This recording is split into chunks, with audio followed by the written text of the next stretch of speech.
everyday VC.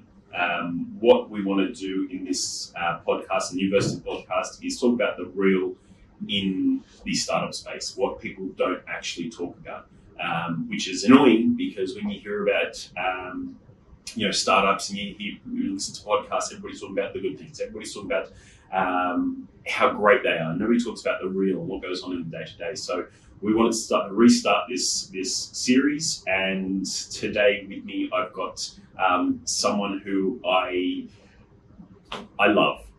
She is incredible. She is a multiple successful startup founder, an expert in her field, and I'm in awe of her. Chantelle Del Rey, how are you? Hey, I'm good. Thank you for having me on. It's great to be here. I really want to hear your story, and we want to go through the real.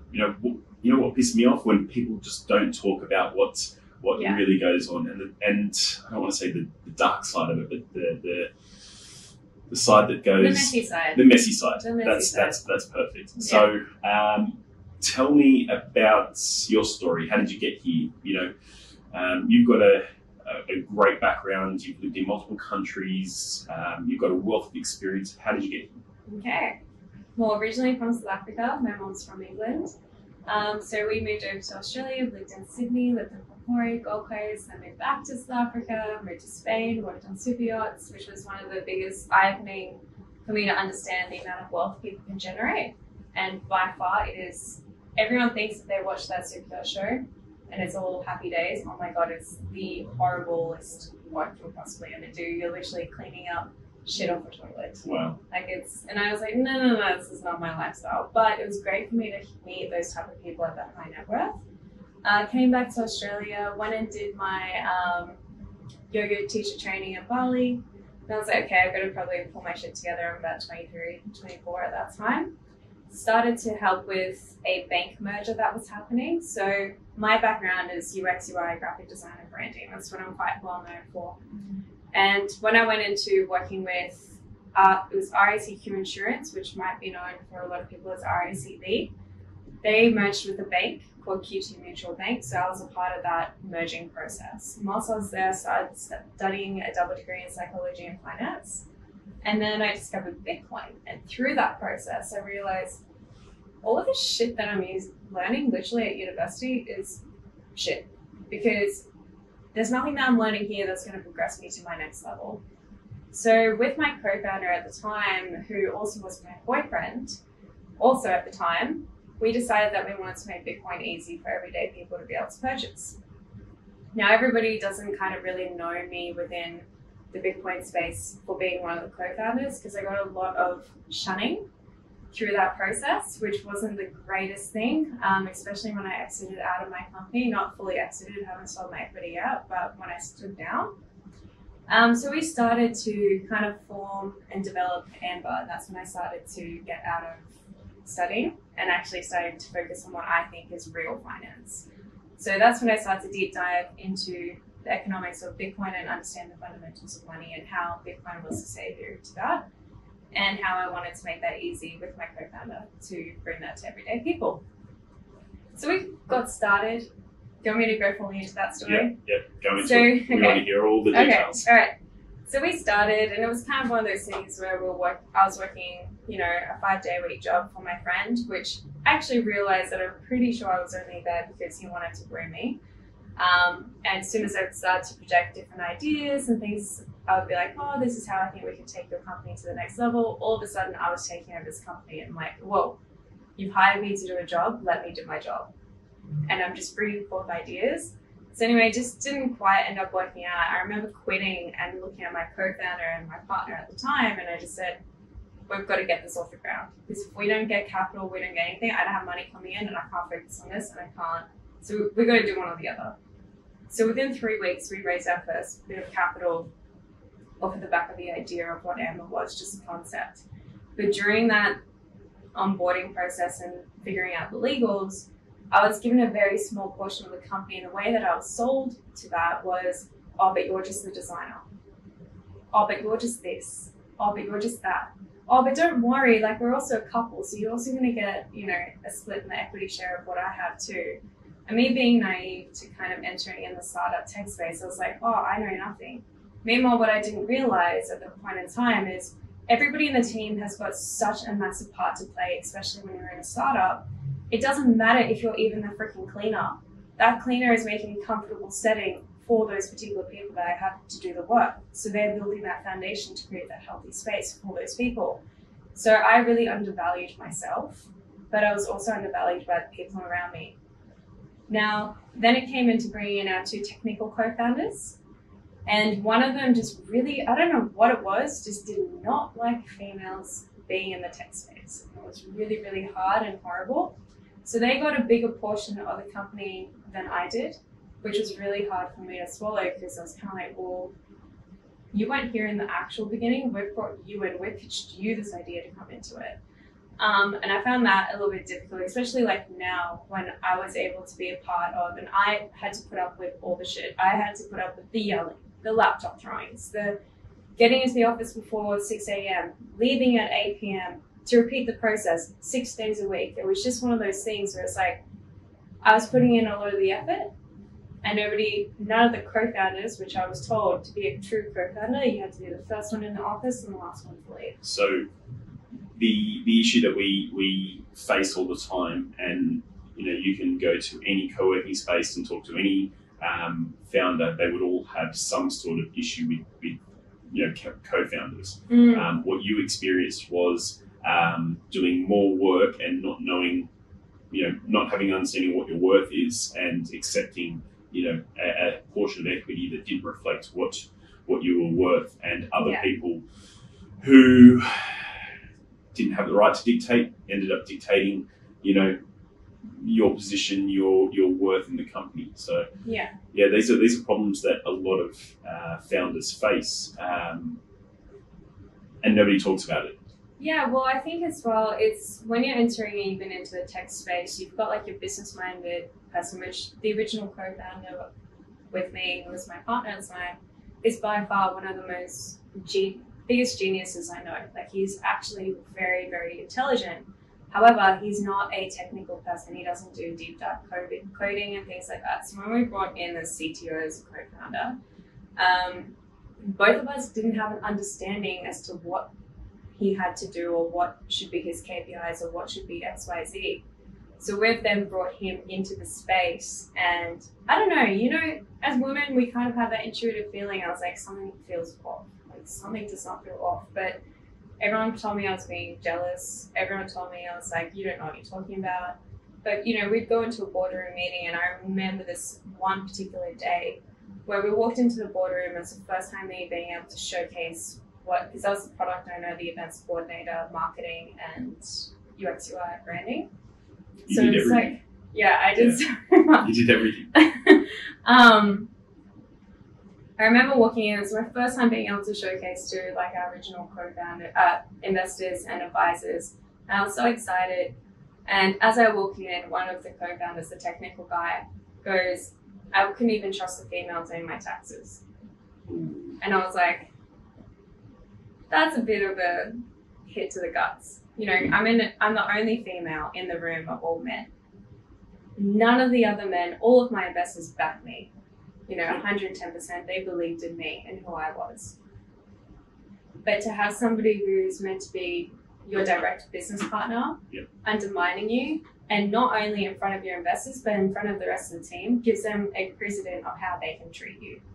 And I think that was mildly unfair. So that was kind of like a little bit of the day-to-day. And this was at the time where you were globally probably one of the only female crypto, Bitcoin, blockchain exchange founders.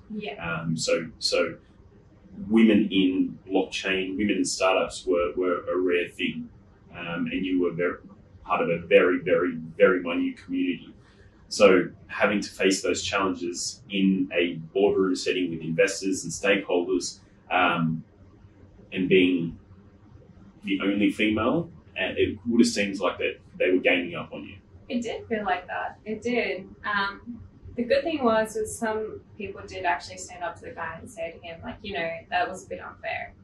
But moving forward, you fast forward like 6 months and all of that started to feed through the team. So I just felt like I was never ever winning or moving forward. And then a year went by, we still didn't have a product out. And I was like, I kept going to my original co-founder, like, something feels off. It doesn't feel right. I feel like he's never in the office. I never see any work produced. Nothing seems to be moving. He's meant to be this genius that everyone talks about. And I'm being told I'm a crazy little psycho. But there's no work being produced. And he's got a larger portion of the company than, and like pretty much anyone else bar you. And so eventually we ended up getting another CTO to come in and assess the work. And it turns out I was right. They lifted up the hood. There was no work being done. He was getting paid. He had the equity. We had to go through court battles to get him out of the company, and we eventually did. But already that seed was planted, and already the effect and the trauma had already happened to me. So then you've got that happening internally.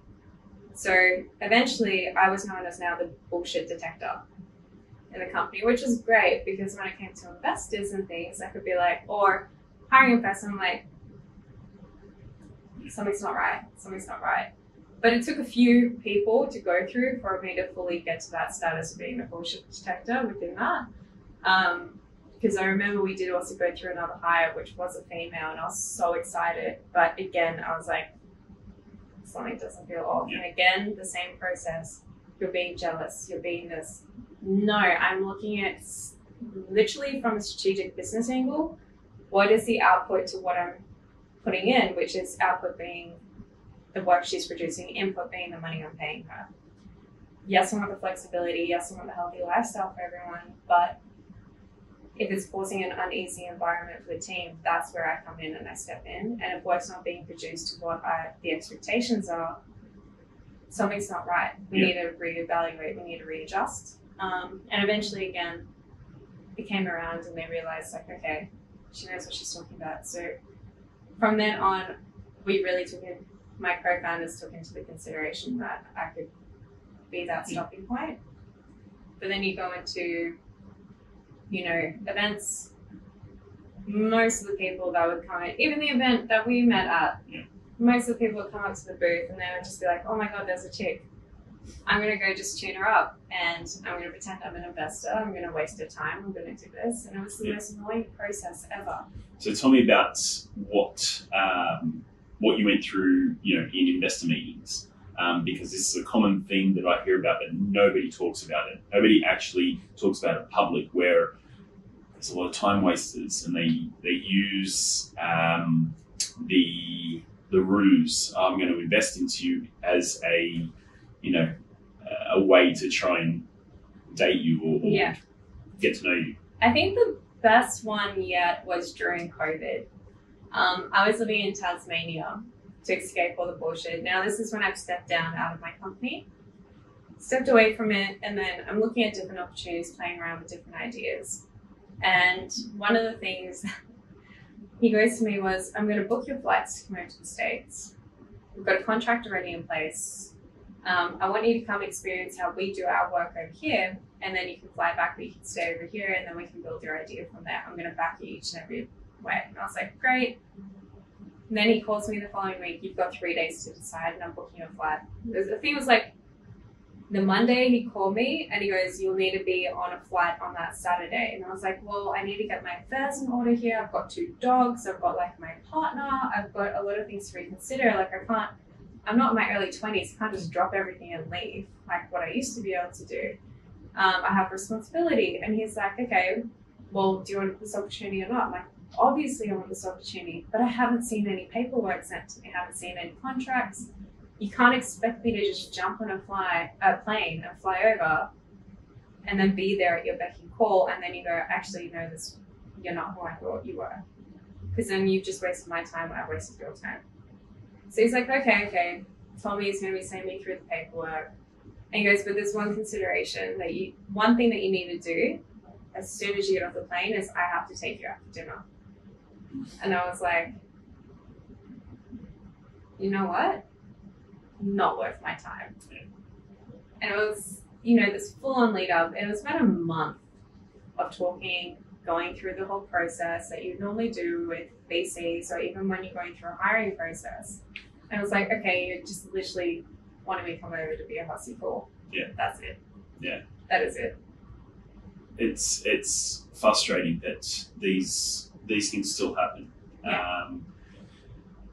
And what I want to do is shed the light on it, because, you know, over the last 6 months, I've been collecting stories from different people that I have, that I've met, and it's a common theme that this still goes on, and it shouldn't.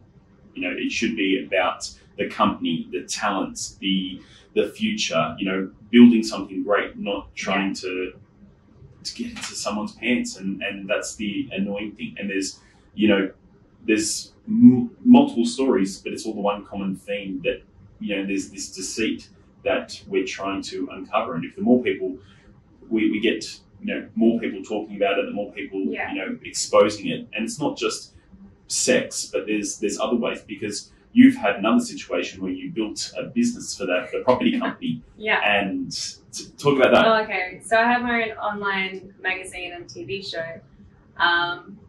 And I was going through quite a hard situation where I was told that I wasn't allowed to expose it to anyone. So I kept it very much to 3 people. And I was working with this one investor. It was his company. And then I was brought in as a partner because he could see that I could take it, run with it, scale it, which we did. I had over 100,000 people hitting our site within the first 2 months. I did exceptionally well, and I'll never ever take that away from myself. And then we built a TV show on top of that, and it just started to get a lot of traction and a lot of noise entering into the real estate space, which is the whole point. And I remember this one day I broke down in the office, which doesn't happen, by the way. I would never ever do that in a professional setting, but something had triggered me, and I just ended up breaking down. And I had to open up to him at the situation, which I can't actually go into, the situation I was going through at that point in time. And anyway, on this specific day, he goes, if press gets around this, you're out of the company. And I was like, okay. Well, luckily there's only now 4 people that know about this. Anyway, he tipped off with the press. So the press then wrote about it, and my company was taken away from me. But in that, the way that he manipulated, and this is why I'm so pedantic about legal work now, is because my first company, my partner, ex-co-founder at that time, he would always take care of the business legal stuff. And I always knew deep down he didn't ever really truly want to do any wrong to me. He just really wanted to create something good. So he always took care of that, whereas I took care of more of the team building, the product side, the marketing side, and went through that way. So when it came to me trusting in this one particular person, even though he was a business partner, I was building the company, he was always for himself. So he kept delaying the contracts, kept delaying this, and this. Luckily, I had all the IP on my computer, but eventually I just realized that it wasn't worth me actually pursuing it or finding it, because he was one of those people that would just take advantage of the situation, and he had the money to waste, whereas I didn't have the money to waste. Yeah. But the one really interesting thing that caught my eye about working with this one particular person is every single person that knows this person and knows that I've worked with them has asked me, have you slept with him? Every single person. So he has a track record of doing this to multiple different people. The difference is I don't look at people to sleep with or anything like that. I'm like, okay, business transaction. How can I take what this idea is and then scale that up? So it was funny how I got looped into it, but I didn't get looped into it the same way other people did. But he knew that he needed to somehow get rid of me because I was too in deep with the actual company. If it wasn't for me, then the company wouldn't have survived. And I was right, the company hasn't survived now. Yeah. Which is great, because to be honest, it's a bit of, can I swear? Yeah. It's a bit of a fuck you to him, because I'm like, without me, which you knew, you thought you were the big ego, the big dick wank running around your Ferraris, and you couldn't make this survive without me. And I was so happy that he couldn't. So he delayed the paperwork, he promised you one thing but never put it in writing, and then it got to a point where you cottoned on pretty quickly that it was never coming. But how many people do you think he did that to? I think it's been quite a few. I reckon at least a minimum. I mean, I can't really put a number out there because I'm not 100% sure. But a very close network of mine back then kept saying to me, be very careful, he's the biggest shark around. Yeah. But I was craving to build something again so much after stepping down out of Amber that I just wanted to take something and run with it. And so I did. But unfortunately, it came at a cost of a really good learning curve for me because now I'm very pedantic about my legal contracts and things like that. And this is not the only time this has happened to you, because there's a big one that we're leading up to, that greed got the best of someone. They want you out of the business. And tell us about that story without saying any names, for legal reasons. Feel free to change the names, but what one's this one? the court one, if you want to go into that. Oh, okay. I can't go into it a lot. I can touch upon it. But one of the things was somebody actually set me up with a bit of a huge issue that would have had me in prison for quite a long time, deliberately to get me out of the company. Yeah. Now I have to live with the consequence of that because now I have a criminal record due to this one particular person because all evidence leads back to me. So he did definitely go to the extreme to push me out of the company because he could see that, again, the only way to get me out would have been somehow getting me exit. Now this company is doing exceptionally well. It has nothing to do with the company at all. This is literally between me and him because he's no longer a part of the company either due to what he's done. But he did get to that point of going through criminal-based behavior to be able to get me to exit out of the company, which he knew that I wouldn't want certain things happening or impacting the company. So from a moral perspective, he knew that I would step away naturally. He knew to prey on you. He knew your greed gets the better of people, and you thought, well, what's the only way I'm going to get her out of the business? And in the end, it backfired for him. But these are the sort of things that but it impacted me again in the process. Yeah. But in saying that, you still get a learning curve out of that. Yeah. I inevitably could have always said no. Yeah. Right? So I could have gone, you know what? I'm not going to fall for this behavior again. I'm not going to do this, and this. So it was just a point of me being really young and naive, and I had to grow from that. So I did. And then I fell into doing another thing, which ended up losing that company, which was the one I was just touching upon about the guy with the dick wank and the Ferraris. Again, learning curve. I got to learn about legal stuff. Yeah. So everything's had this massive learning curve. It's just, what do I use all of these experiences for now, moving into my next venture? It also works well because you now know what the warning signs are. So when you advise startups, you can help founders understand, well, what are the signs? Where is it leading? What to look for? The big thing that a lot of first-time founders are naive about is the paperwork. Putting a shareholders agreement in place. Identifying, well, what's everybody's tasks and what are they worth, and putting it all on paper in black and white before getting started, so nobody is experiencing that. Understanding personality traits of co-founders. You could be best friends with someone, but as soon as you put into that high pressure situation and there's a lot on the line, who's going to be able to come through the other side, or who's going to stoop to potentially criminal activities?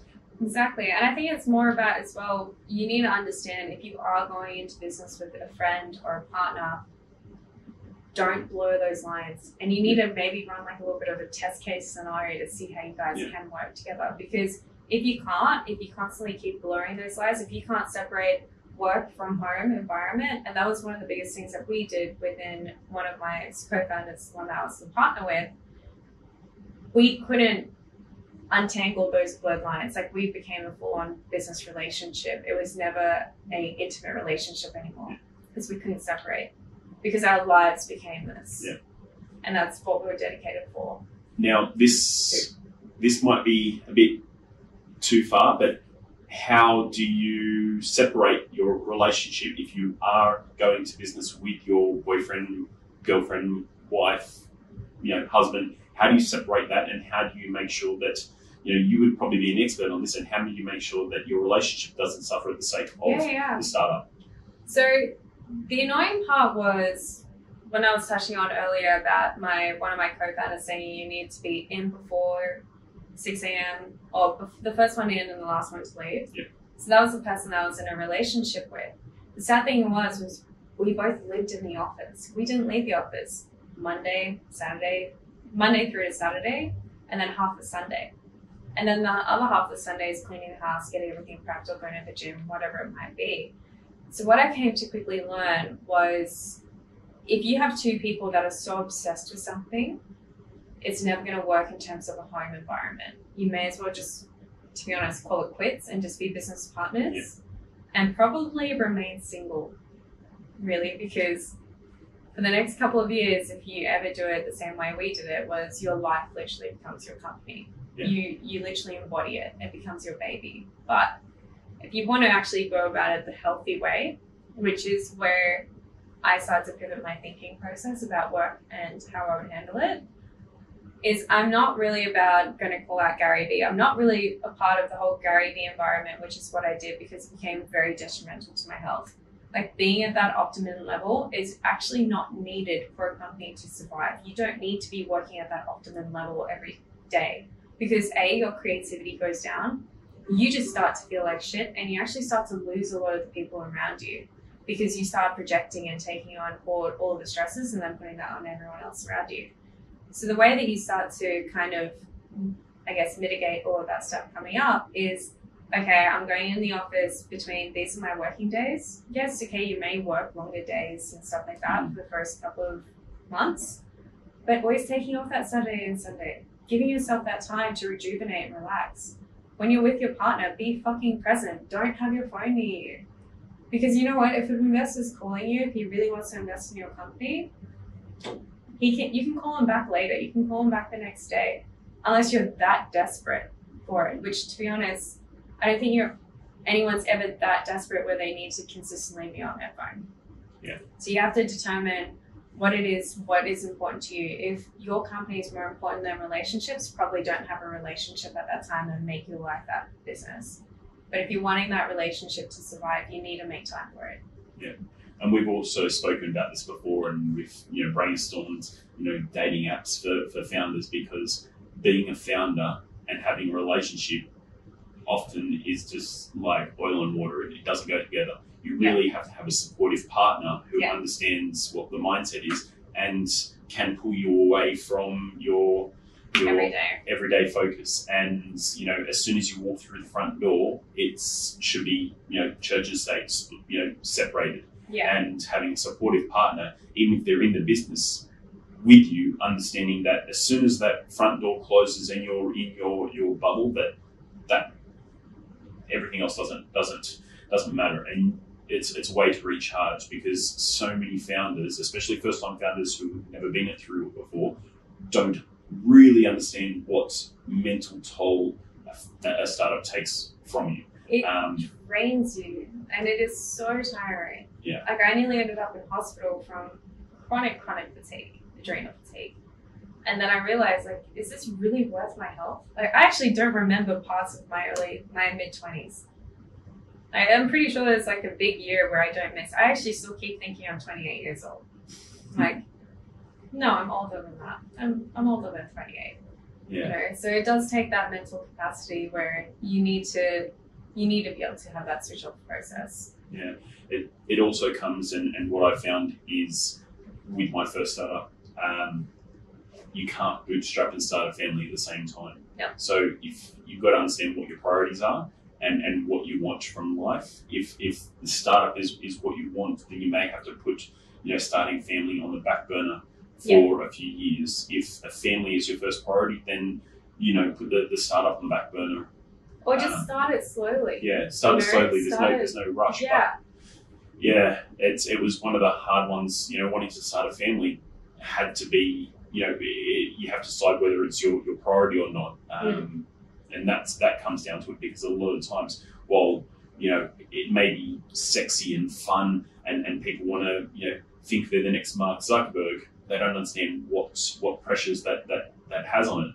Now, once and the you dedication. Exactly, the dedication. Now, you can pick any unicorn and have a look. In the early days, what it took for them to get to that point of success. Beyond that, and once you've built something scalable and it's operating on its own, then you can take a step back and focus on other priorities, and which is why you see these founders who bring in the right team around them to take the business to the next level, so they can enjoy life and have those other priorities. But, a lot of first-time founders don't understand what happens in that situation. No, and you pretty much need to spend, I would say, at least your first 2 to 4 years being that dedication. So you pretty much have to block out that next 2 to 4 years to that particular company.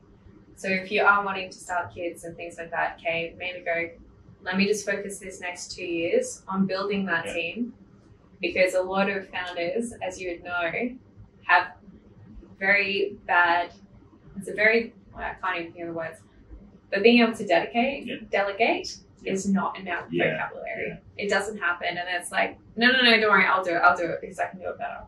Yeah, and so one of the companies that I was working with was founded by a female founder who has some celebrity. She was on 90210 and a couple of these TV shows.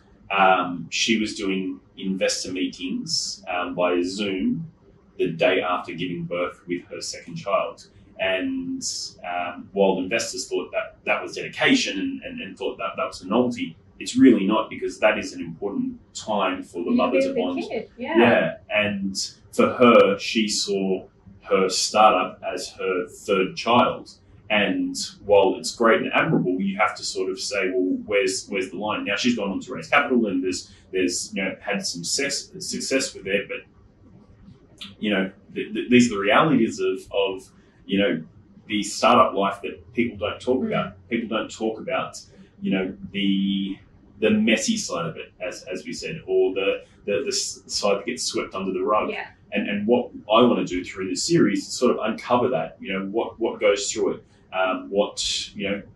what founders go through, the pains they go through. So, when you read the AFR or Forbes, or you talk about, this guy turned, or this girl turned their idea into $1 billion, and what it goes through. Well, what was the first day like? What was the first 6 months look like? How many times do they have to eat ramen noodles because they couldn't afford, to buy fresh fruit and vegetables? Or, how many times did they have to sacrifice going out with family and friends? And, what does that look like? Pretty much you lose all your friends. Yeah. I remember I lost all of my friends. All my friends became my Bitcoin community and the Women of Blockchain community. And I was like, I can't go camping with any of you guys. This is not going to happen. Yeah. Not that I got to go camping. But yeah, you touched on it perfectly. The amount of stresses that you go, you've got your runway, right? This is how much capital I have. This is how much time we can utilize that in before we pretty much become non-existent. I remember so many times we'd get to 4 days and it was just counting down. But I would feel the pressure from, because my partner at that time was my co-founder, he would take out all the anger on me. And then I would take that anger and I'd have to try and protect the team from that. So I would get the outlashes, I would get the smashing phones, I'd get all of this. Then you have to go into the office and pretend everything's okay. Yeah. Don't worry, guys, you still have a job next week. Yeah. That's the pressures, the ups and downs, any business owner, regardless if it's a high growth startup or if it's a lawn mowing business with 3 or 4 employees, they all face the same pressures. Where's the next dollar coming from? How are we going to be able to pay for the staff?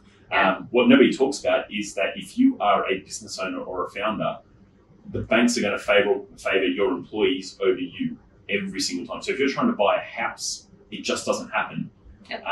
Because the bank is going to give a loan to your employees over you every day of the week, because they are seen as less risk, even though you're the one that's paying them. And these are things that nobody talks about. Well, take it even further, even if you're a crypto company like us, I've been seeing at the moment a lot of crypto companies getting debanked again. Yeah.